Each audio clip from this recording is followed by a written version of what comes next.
AATBirds Weekly Report is the Eagle news, notes, and analysis you need.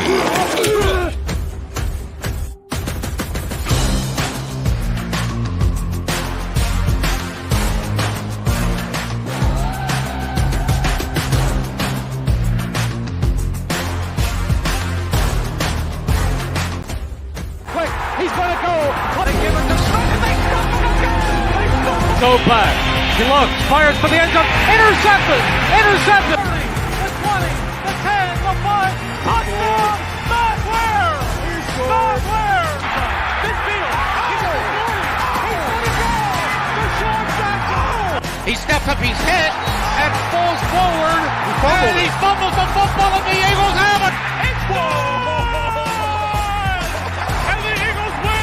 It's all birds, all the time. And welcome to another edition of the AATBirds Weekly Report. I myself, Johnny Uleka, is joined by Jeff Warner at Jeff Warner NFL. Gonna kind of talk about Bijan Robinson is a name I want to talk about. You're getting a lot of ploy, a lot of plug on him. The last couple of days, you hear it kind of everywhere. Talking about him, talking about the different options at 10 and 30 for the Eagles in the first round, what they're going to do. I have a couple ideas. I want to throw them Jeff's way, everything like that. And also want to talk about, there was a fun little thing with Devin White asking for a trade and then him quote tweeting one of the tweets that we had made and posted up. So definitely something I want to get into as well. And I have another name I want to throw out there. I want to throw Jeff's way to kind of get his answers on it. But Jeff, welcome to the show. It's like old times. Old times. Been a long time. Glad to be back at Thursday night, but I'll say the off season, in 2 weeks time, we'll be sitting down, watching the NFL draft live in Kansas City, Missouri. And hopefully we'll see what the Philadelphia Eagles have been playing for the 2023 season. And the other funny thing, Jeff, I think we start on Thursday nights when we started this whole thing, which is funny because in 1 week, it'll be the 3-year anniversary of the All About the Birds, AAT Sports, basically everything in terms of us starting. So it's a cool little thing, have you on and, the two that started it. But absolutely. I want to talk about Bijan Robinson. I want to get your feeling. I know what my feeling is. I've talked to certain people. I haven't really talked to you about this. What's your feeling on the Bijan Robinson train that we're hearing about everyone, whether you're in or you're out, for the Eagles to draft him in the first round? Look, Bijan Robinson, he's a tremendous talent. He's obviously the best running back out of this year's draft. He had the best combine score. He's 5'11", 215 pounds. He's a 3-down back that brings a great dimension to your offense. Not be able to ground it on the ground and pound on the ground, but he's also definitely with his speed and his ability to make big plays out of the backfield in the passing game as well. All the scouts, all the talent, all the experts are raving about this guy, and rightfully so. He had the best numbers last year in college football, I believe, for a running back. I'll say you can correct me if I'm wrong. And a lot of people feel he's better projected to be a day one starter in this league. And look, right now on the offensive side of the football, the only really position we're lacking besides offensive line depth is the running back position.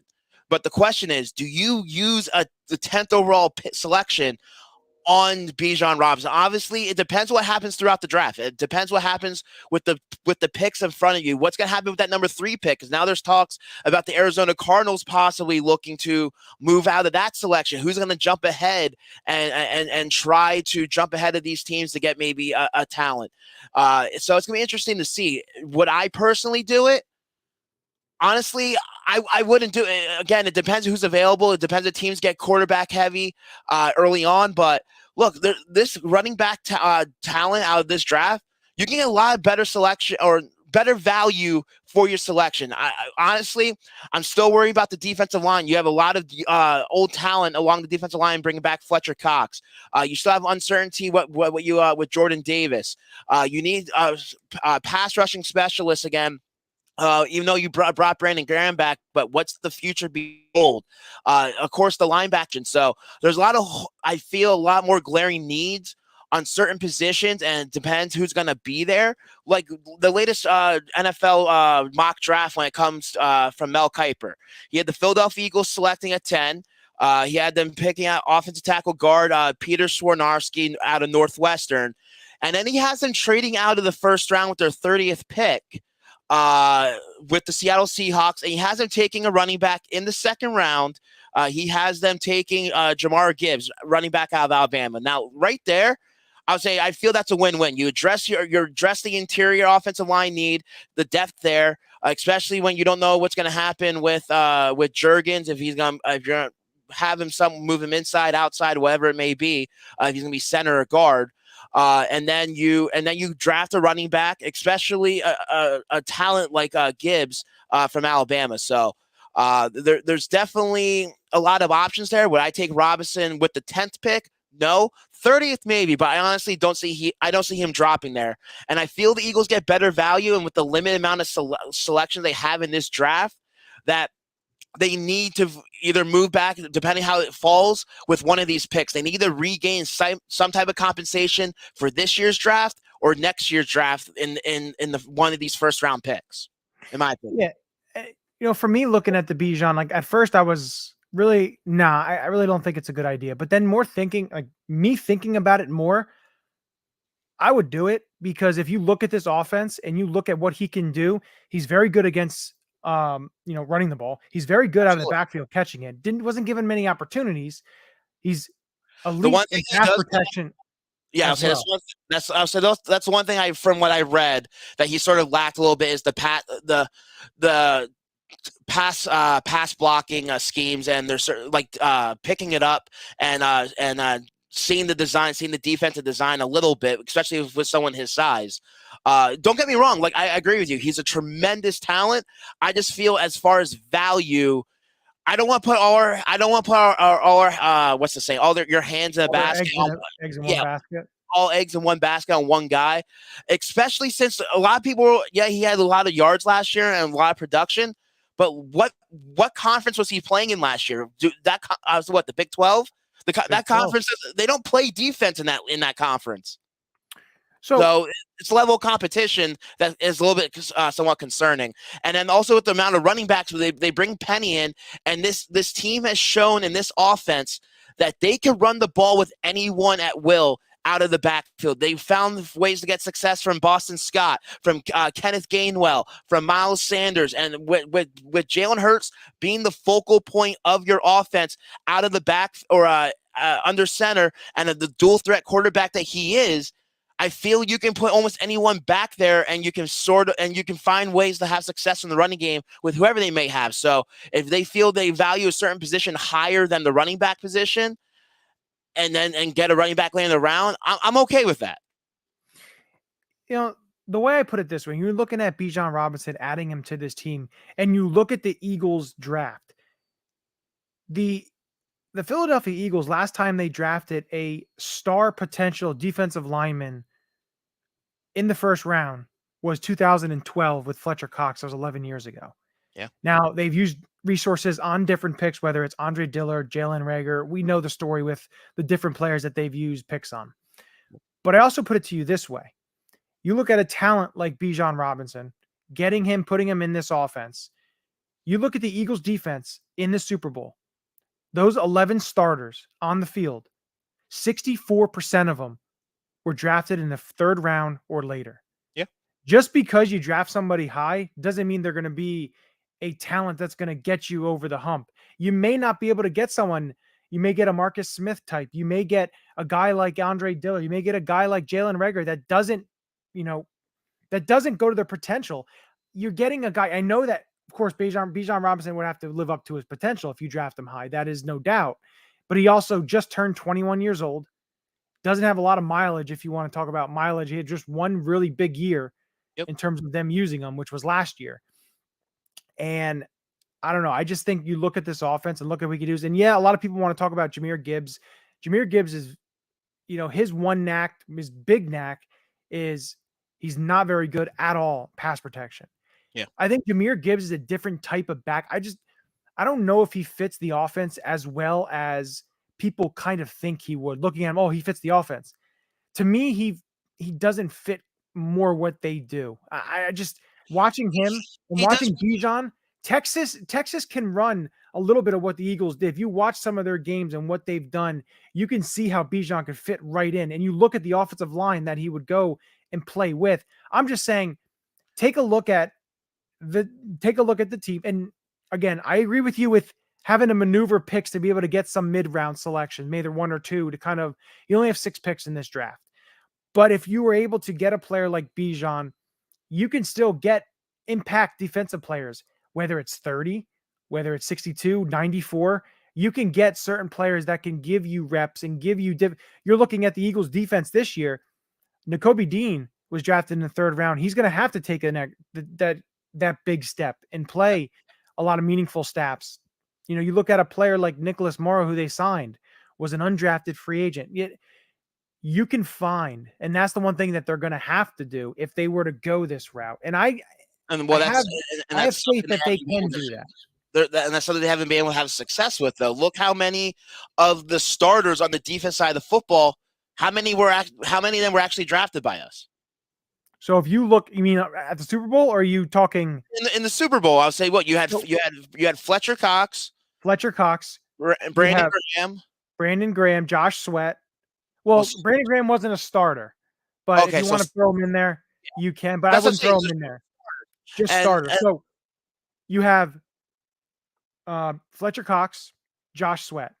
Yeah. You have, TJ Edwards wasn't drafted, but he was developed. He's still developed by them. Avonte Maddox. But yeah. Well, he starts, if you want to say he starts. Yeah, but that is basically it.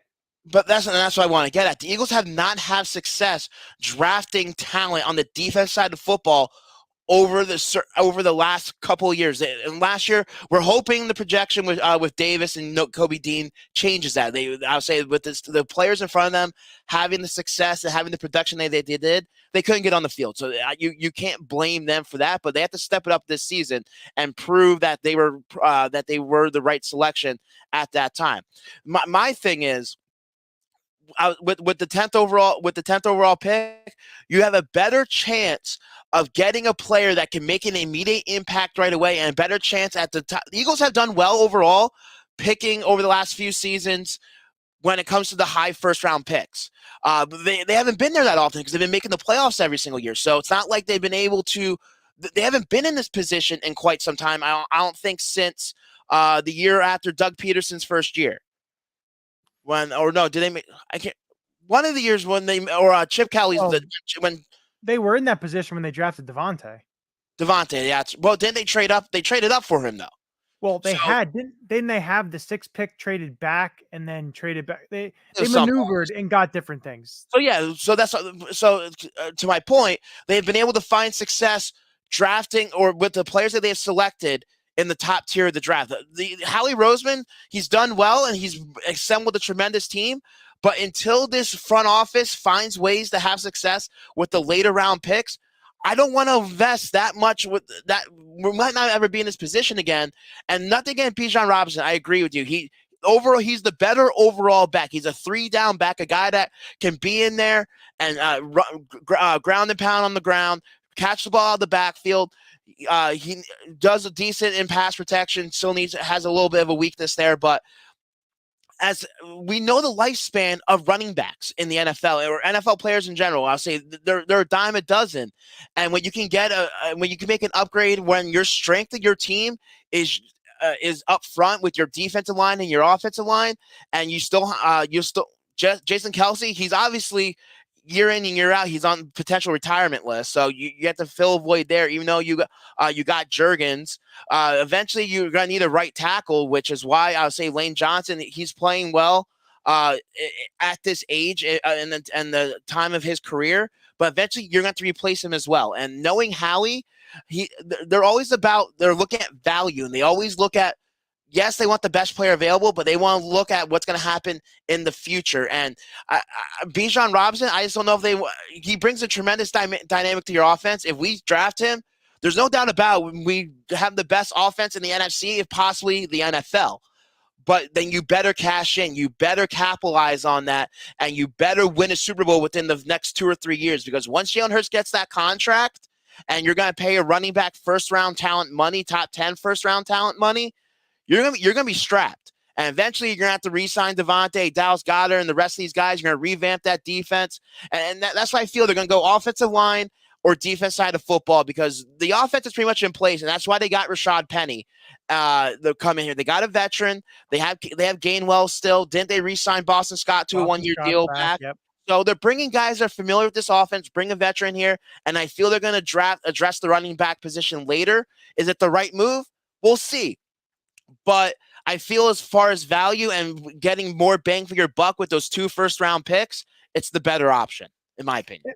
And when you talk about those 2 first-round picks, with 10 and 30, I think it's more than likely that one of those picks is dealt, in my opinion. How he likes to maneuver. Especially, don't be surprised if Houston at number 2 doesn't go quarterback and they go with one of the edge rushers. Do they think the quarterback is the option, or do they want to build the rest of their team? And then Arizona is going to have that pick up for sale for a team to jump in and try to get a quarterback. What if one of the quarterbacks is still left when the Eagles are picking at 10? Then the pick is up for sale and the Eagles can get big time picks back if they were able to deal that pick. And I think it is a possibility. It is a possibility. I would say, according to Mel Kiper right now in his latest mock draft, he has Bryce Young going 1 to the Panthers. He has C.J. Stroud going 2 to the Texans. He has the Tennessee Titans, like you said, a team that possibly there might be a team that might want to come up. He has the Tennessee Titans moving up to 3 to take Anderson. And then 4, he has Will Levis to the Colts. So yeah, he has the first 4 picks being quarterbacks, which it is also a good thing for the Philadelphia Eagles. I'll say you have these teams that are quarterback needy teams. The Eagles can sit there, let a lot of the talent drop to them. The Eagles have their picking. They can pick at running back. They might be able to pick at defensive tackle. They can pick at linebacker, corner, whatever it may be. They'll have plenty of talent to choose from. They don't have to go out there and be too aggressive or think, oh, my guy's not going to be there possibly, and we have to move up. I agree with you. I feel the Eagles are better. I feel the Eagles with the least amount of picks that they have, since this is probably the least amount of picks they have had in quite some time. They're more better. I would say I feel they're gonna the bet is that they move down rather than up in the first round, because they don't want to give away limited compensation. They don't want to give away compensation next year unless there's a guy that they absolutely they're in love with and falls in their lap and they feel they have enough. They can move up enough to get him. That's the only way I see it happening, or not even with the 10th pick. I'm sorry, even like the 30th pick. If someone drops or plummets, depending on how the dominoes fall when it comes to the draft, that there might be a guy that they feel like, hey, he's not going to be there at 30. Let's go up there and get him. Maybe get like in the early 20s, late teens, and try and make a move for him. So we'll see. It's interesting. This is honestly one of the first years of the draft, first draft in the years for the Eagles that you don't know what they're going to do. It's completely a toss-up. You expect them to go running back because this team is built around this offense, and that's the only really glaring need that they have on the offense side of the football. But they can go defense. And look, this was a defense that was one stop away from winning the Super Bowl. We were 4 points away, or whatever it was, from capturing our second Vince Lombardi trophy. So it's Howie has his work cut out for him, and it's going to be exciting to see in 2 weeks what the Philadelphia Eagles decide to do. Yeah, and you look at the options that potentially they could be looking at when their picks come up, and you talked about Peter Skoronski, the offensive lineman, looking more towards the 30th pick. We talked a little bit about the 10th pick with Bijan, and then you talk about Skoronski. But you look at the 30th pick, there's so many options that are there, whether it's Darnell Wright from Tennessee, the right tackle who could slide in and play right guard to start. You have options at possibly receiver. Who knows if they go for a receiver that drops and get him as the wide receiver 3. There's so many different things that they can do. It's very interesting what is going to come up when their pick comes, because if a player slides to a big point, I don't know. I could see them. I could see them moving down from 30, definitely from 30, because if there's a quarterback left, whether it's Hendon Hooker or Will Levis happens to fall, or Anthony Richardson falls into, you know, that position is still there. Like I said, with 10, you could see a team early in the second round who didn't go quarterback trade up with the Eagles. Eagles trade back and get a handful of picks or a number of picks, depending on how far they drop down. Yeah, Kuiper in his mock, he has the Seahawks moving up with the Eagles, the draft hooker at 30, and he has the Eagles getting both the Seattle second round picks. So definitely a possibility. Yeah, so I'm interested to see what they do. And basically who falls to them. That's the greatest thing about the draft is you just don't know. Every team's board's different. All these rumors flying around, most of it's fake. Most of it's smoke screens. Oh, I want to see what happens because there's always surprises. We see it all the time. And I'm just really surprising this. I want to see something out of the ordinary. I like that. As long as it's not my team. Throwing the curveball, the Danny Watkins or the Marcus Smith, all those type of curveballs. But no, it should be interesting. And, I'm up for it. So Kuiper in his mock draft, with those 2 second round picks, he has and you can give me your thoughts on these picks if you feel this would be a right move for the Eagles because these prospects better than I do. He has the Eagles at 52, taking outside linebacker from Auburn, Derek Hall. And then at 62, he has him taking Jartavius Martin, defensive back out Illinois. So he has the Eagles in the 3 of their first 4 selections. Last 2. He has them taking first 2 offense, last 2 defense in the second round. Does it show you who else is drafted? Do you have like the? Are you seeing the? So before the Eagles at 61, he has the Bears taking Jaquin Roy. 60, he has Zach Charbonnet, running back out of UCLA. 59, he has Josh Downs, wide receiver for the Bills. Mingo, wide receiver for the Cowboys at 58. Schmitz at center for the Giants. Cam Smith, cornerback of the Jaguars, 56. Jalen Hyatt, 55 for the Lions. 54, he has Strange from Penn State, tight end. The Bears taking 53, BJ Ojulari, defensive end out LSU. And right before the Eagles, he has him at Steve Avila, guard center, TCU at 51. So both those picks are needs. Derek Hall is a very good player. Jartavius Martin is a good player. There's other players that I would like to see at those spots, but again, who do you want? I would say I can see if they were selected. He has Ringo selected at 44. He has Byron Young, outside linebacker from Tennessee, at 45. So some of the similar positions that he has the Eagles taking I would say they're going before these selections. Jack Campbell, inside linebacker from Iowa. Julius Brents, cornerback from Kansas State. I like Julius Brents a lot now. Again, I think he's going to rise up middle of the second round. Yeah, you're looking at second round because them trading, they have those picks from Seattle with his mock that he did, and I don't know. That is where I could see an offensive lineman going, whether it's Matthew Bergeron from Syracuse, whether they go ahead in that direction. Of course, you said Avila got picked. I could see them going offensive line there, whether it's an interior offensive lineman or an offensive tackle that could slide into guard. You could definitely say, the more and more I think about it too, when you're looking at the Eagles and drafting an offensive lineman, interior offensive lineman, everyone wants to pencil Cam Jurgens in at right guard. I don't necessarily know if they're going to just pencil him in. They drafted him to be the heir apparent to Jason Kelce. But to just say, okay, he's going to be the right guard when he never played that in college and he played it very sparingly in the NFL, you don't want to throw a guy in there that he's not overly big. He is small because he's a center. And if you're able to draft a big offensive lineman in whether the second or the third round that could potentially fight for that spot, I think you don't hesitate and you do it. I think the reason everyone is assuming that is because, one, look, we have the best offensive line coach of all football. If anyone can get someone ready to play that position, it is Jeff Stoutland. And 2, look, Jurgens, he's on his rookie deal. He was picked by Jason Kelsey because Jason Kelsey originally made it. He was giving the Eagles brass the feeling, look, I'm retiring soon. I'm hanging it up soon.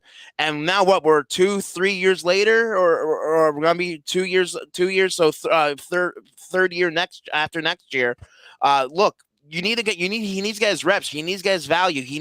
The team needs to know what they have with Cam Jurgens. Because look, he's only on his rookie deal so long. You don't want Jason Kelly keep on returning year in and year out. Now that he's having this refreshment of wanting to play football because he's excited. He wants to win another Super Bowl, and he's having fun again playing with Jalen Hurts. You don't want a guy playing on his rookie contract his entire career and extending him. Hopefully, he's going to be your center. You need to know what you have with Cam Jurgens now. He needs to be getting out there and getting live game reps. And that's why I feel people feel that he's going to be playing the right guard because, look, Jason Kelsey's not moving. Jason Kelsey's our center until he says, I am done. And if the Eagles ever decide to let Jason Kelsey go before he wants to, it's going to be the biggest uproar since when they let go of Brian Dawkins to the Denver Broncos and not extending his contract. So I feel the Eagles don't want that type of backlash and that type of bad publicity. Because, look, if Jason Kelsey is playing horrible, then yes. But Jason Kelsey probably had almost his best season as a starter at the age of 34, 35, however old he is right now. He's still playing at an extremely high level. So he still brings a lot to the table. He brings still a lot to your offense. That he can still be out there and be the top center in the All-National Football League. And it helps. Look, Cam Jurgens, I know he's never played there before or very sparingly, like you said, but when you have a guy to the left of you, like Jason Kelsey, and to the right of you, like Lane Johnson, you're going to be okay. You're going to be learning from two of the best at each of their position, and it's going to make things a little bit easier for you. Is he going to go through growing pains? Probably. But you need to fill a void, and you drafted him high for a reason, and that's the one thing that has been a little bit lacking over the last couple of years for the Philadelphia Eagles is game production from their early pick selections. And they need to start having that this season with guys from last year and whoever they draft in the draft in 2 weeks. No, you're right. I understand everything with that. Like I said, I just wouldn't be surprised if they go offensive line earlier, whether second or third, because yes, Lane Johnson did re-up. They added an extra year to his contract to kind of, save some money there. It's just pushing the salary down. That's all it is. But I do think he's going to play at least 2 more years. With doing that, he can't just retire because you're going to be in, big time issue. And I think that's a conversation they most likely had with him of saying, hey, we're going to extend this contract and stuff. And of course, you're giving him money that he is well deserved with what he played with during that playoff run. But I think he's got at least 2 more years, and then, we'll see from there. Kelsey, again, I don't know whether this is the last year. We it's a year by year basis. It's been like that for the last couple of seasons. But like I said, I would not be surprised if they have someone compete, because I know Jack Driscoll is there, but I think Jack Driscoll more is a kind of a rotating player that can kind of play anywhere if need be. He's a good backup to have. He took a step back this year. I know a lot of people going into this season were very high on him, that he was going to take that step forward from a decent year the previous season. And look, Jack Driscoll is what he is. Like you said, he's a backup. He's a guy that can step in, but he's not your everyday starter. And he showed last call to be your everyday starter that he's going to struggle. Yeah, no, you're right there. Yeah, I do want to bring up, talking about other players, so not Eagles players. There was a little bit of an uproar a couple of days ago with Devin White requesting he would like to be traded out of Tampa Bay. And it's kind of something that you've thought about because they re-signed Levante David. Devin White's playing on the last year of his deal. It is $11 million, I believe, is his cap number, his cap hit. There was talks that if Tampa wants anything of value, they're going to have to eat a portion of that salary. Whatever. So end of March, I posted a tweet of basically like a jersey swap with Devin White because he had commented on Greedy Williams, which he's former teammates at LSU, commented on one of his Instagram posts of him signing his contract with the Eagles. And I'm going to put it up here. So the tweet said, "Let's make it happen." That's what the tweet said. So I posted that of "Let's make it happen."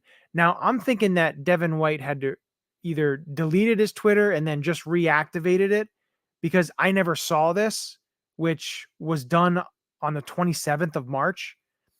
And what it says is, it's a quote tweet of our tweet, and it says, "Green, my favorite color, but 40 and 45, my numbers. Appreciate the love." A lot of these players like to, throw all the on the social media, all this fun stuff. It's just an interesting They like thing. stirring the pot. They like stirring the pot. Look, it's a fun interaction. And look, Devin White, I'll say he's a player that, look, he won the Super Bowl. He was one of the big reasons why the Tampa Bay Buccaneers won that Super Bowl a couple years ago. He's not the same player he once was last season. Look, he had 91 tackles, 2 forced fumbles, and 6 sacks last season. But to pay a guy that was a liability in coverage last season for the Tampa Bay Buccaneers, it's at $11 million. And plus, you're going to have to give him a new contract.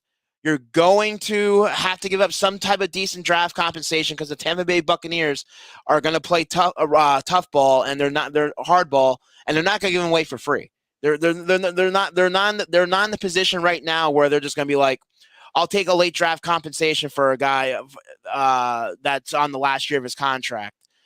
They're gonna be petty, and they're gonna make him wait this out and play the last year of his contract, or hold out if he's gonna be pissed off that he hasn't been traded.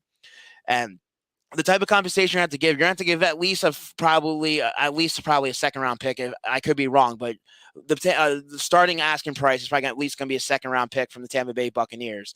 And with the Eagles having limited compensation right now for this year's draft, and I really don't want them going into next year's draft not knowing what's going to happen after the season. Because look, there's been plenty of times where teams had traded for players, not given a long-term deal, and they moved on after the season. And I'm not going to give away high draft selection for a guy that's a one-year rental. As much as we need the upgrade the linebacking position, and yeah, he could probably still be a decent player at that salary cap. Nothing against nothing against Devin White. I'm against it right now. So when you're looking at Devin White, and he's 25 years old, he's a hell of a talent. And a lot of people get kind of scared with saying, last season he was terrible, he was awful. But he's a hell of a linebacker that the Eagles will say this. He's a better linebacker than the 2 linebackers they had last year, and there's no doubt about that. Oh, there's no doubt about that. It's just, if he was a free agent and they had the chance to sign him, maybe at a little bit lesser salary, I would totally be for it. But if you have to give him a long-term deal because he wants to get paid, that's why this is happening. That's why he's requesting the trade, and also give up draft compensation that you can't really give up at this point because of so many needs you have right now. It's a catch-22. I say it can go either way. I would be happy either way, honestly, if it would happen. Yes, but do I see it happening realistically? Probably not. So my thing is, you look at Tampa, eating a handful, a few $1 million, but also I think what it's going to cost you. And you look at the Eagles 2024 draft, maybe a 2024 4th round pick. I just don't think you can get a second or a 1st round pick or 3rd round pick even for a linebacker, because one, he's in the last year of his deal. And you look at Tampa Bay, they want to try to get something, because if they don't get something, he goes to free agency, and they're not guaranteed to get a high comp pick. So basically that's what teams will do, and see what they can get. But the one player I wanted to bring up, and when you're looking at linebackers, there's another guy in the last year of his deal.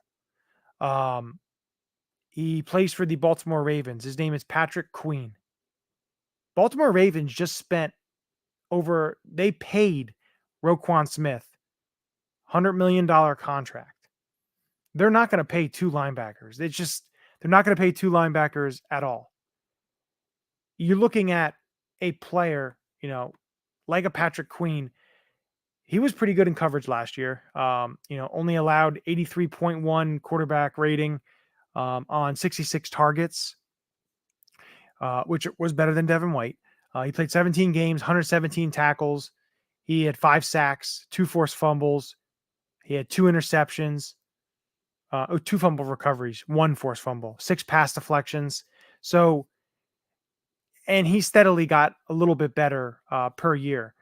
But he'd be a player that I would think about, and I would, if I had to choose between the two, because Patrick Queen's salary for this year is $3.2 million or something along the lines of that. That's a lot less than 11. Plus, Patrick Queen has that 5th-year option that, if need be, you can always, they're the 5th-year option as a, that's, like I said, that's just somebody that I thought of when, all this talk was going around and everyone was talking about Devin White. There's one guy that I've thought of a couple months back, but never really put 2 and 2 together. But there's some chatter about, could potentially the Ravens trade him? Because look, the Baltimore Ravens are in a big time situation this offseason.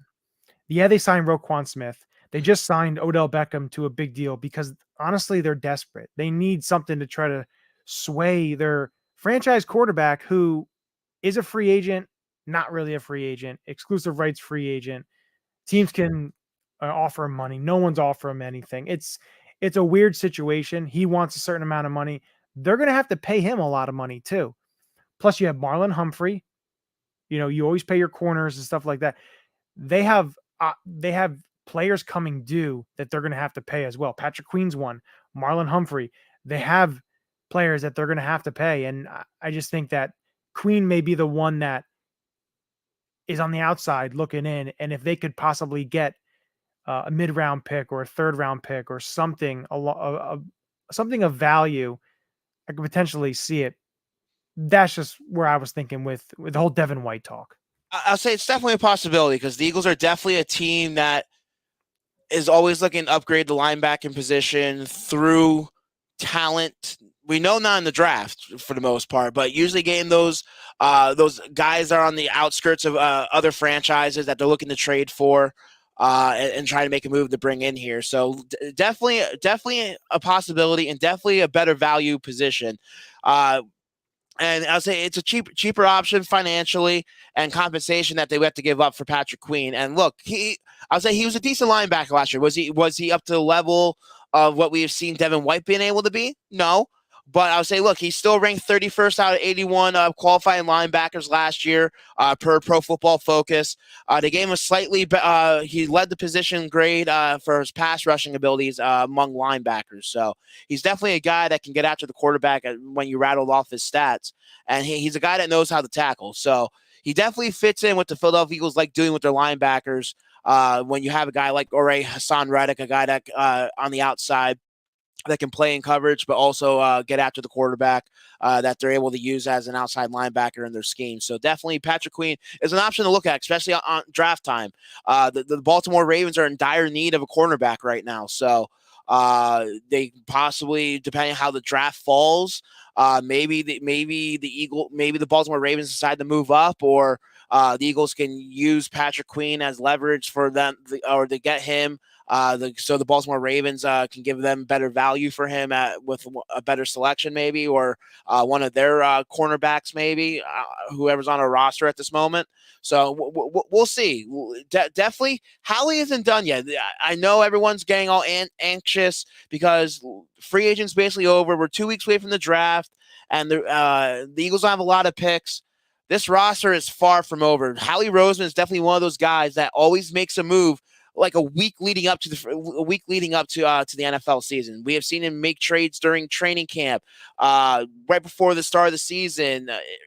Howie Roseman is always has his phone available for opposing teams to call him and finding ways to try to make some wheeling and dealing to improve this roster. Yeah, and I'm looking forward to it. It's a fun little episode that we had here, just some draft talk, some rumor talk, but make sure you're following, subscribing, make sure you're, following everything. We got a lot of people in certain places on the AT Sports Network. We're doing Iron Pigs, Union. We have the Penn State we're doing this year too. We're doing the NFL draft. Joe Castro from the Philly podcast. He's going to be there representing us. So definitely check it out. Check out all our sponsors, Vinny's Pizza and Restaurant, located off the Iroquois Trail in the Old Town Shopping Center, as well as Stuff to the Grills, located off the Iroquois Shopping Center as well. Make sure you're checking out, Homage Sports. They have a lot of cool designs, everything there. But definitely follow us, subscribe. We're going to be with you. And, we're just getting started. That's the biggest thing. Anything else before we head out, Jeff? No, I'll say be safe. It's starting to get warm weather out there. I'll say it's 80 something today, 80 something tomorrow. Enjoy the beautiful weather. Baseball season, even though the Phillies have been sucking lately. NBA playoffs this weekend. Hockey playoffs are going, even though the Flyers aren't in it. Hockey playoffs are starting soon. So even though there's no football, it's a very exciting time, especially if you're an avid sports fan like ourselves. I'll say, so sit back, relax, enjoy the fun. Make sure you keep on following, like, and subscribing to the AT Sports Network. Hit that notification button anytime one of our networks or one of our pages goes live. You get the notification, tune in, leave your comments, let us know, send it to a friend. Let's get to 1,000 subscribers on our YouTube page. Look, we've been slacking lately. We haven't been pushing that as much as we should have. We're at like 409, 410 last time I saw. So look, 550 people. We have thousands of followers on all our platforms. Hit the like button, hit the subscribe button. It takes 3 seconds and it's free. It helps us, it helps supports us, and eventually gets us in a position to give you bigger and better shows and bigger, better content and giving you bigger and better coverage. That's what we're about. Bigger and better here at AAT Sports Network. And with that, we always do a happy and a healthy. Go Birds. This is Matt Ware. Hey, for all the Eagle content you need, go follow All About the Birds. They do a damn thing. Check them out. Hey, Eagles fans, I may be in Tampa, but I know where to find the best Eagles content out there. Check out my friends at All About the Birds. Philadelphia, what's up? This your boy Freddie Mitchell, a.k.a. Fred X. It's all about the bird. All birds all the time. All birds all the time. All About the Birds provides you with weekly analysis, game recaps, informative interviews, and it's all birds all the time.